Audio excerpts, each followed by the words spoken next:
My name's Elaine White. I'm Head of Safety for Lend Lease UK PPP. On a day-to-day basis, because I'm the Head of Safety, I'm involved in the strategic side of things, so deciding where the company needs to go, what we as a team, because I have two people that work for me, need to do to meet the company's objectives. We have incident and injury free as our value. We don't want anybody to be hurt or ill by the work that we do. That involves ensuring that we've got health and safety systems that are effective across all of the UK PPP businesses, which include education, health and retail. So I'll work on the strategy of how we're going to get there. We then tell the operations what they've got to do, and then the guys that work for me go out and help them do that. When I was at school, I wanted to be a laboratory technician, and when I left school, that's exactly what I did. But it didn't turn out that it was what I wanted to do long term. I was working in a local hospital, so I was working in cross-match, so I was cross-matching blood for people that were sick.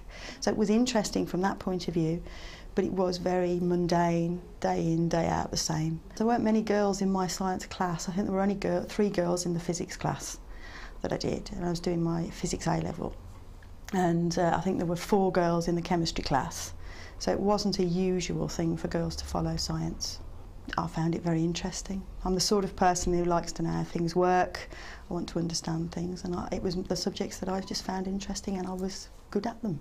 It started off when I read an article in the Sunday Times magazine, and there was it described the role of an EHO, which I thought sounded really interesting. I did some job training with them through my father, who actually worked in the environmental health department, and I didn't realise. My grandfather was a butcher, so that's what I thought my dad did, but what he actually did was he was a meat inspector working for local authority.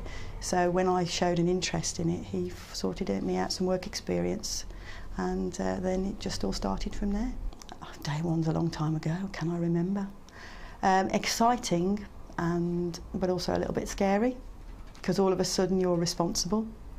You know, you can't say that you were a student anymore. You've got to go out and make some decisions. So whilst it's exciting because it's a whole new load of experiences to have, there's also that little nagging doubt in the back of your head, do I really know what I'm doing? And I don't think that actually ever goes away.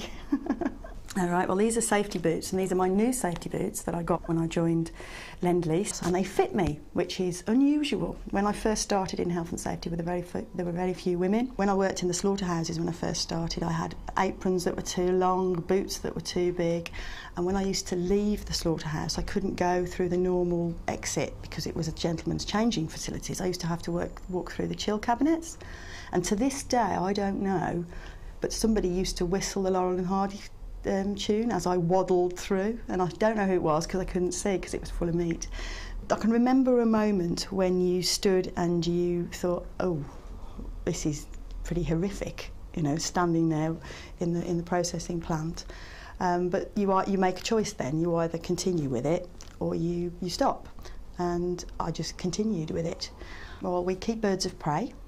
My partner and I, we've got a goshawk at the moment, and we've had a variety of different birds, so I fly those when I have time. It's not a pet as such, it's something that we use we've got friends that are farmers, so we fly it on their land to scare away their vermin. I do it because I feel I make a difference. That's the whole point. You know, I like to think that what I do ensures that people are safe, and so as long as I keep doing that, I'll keep doing it.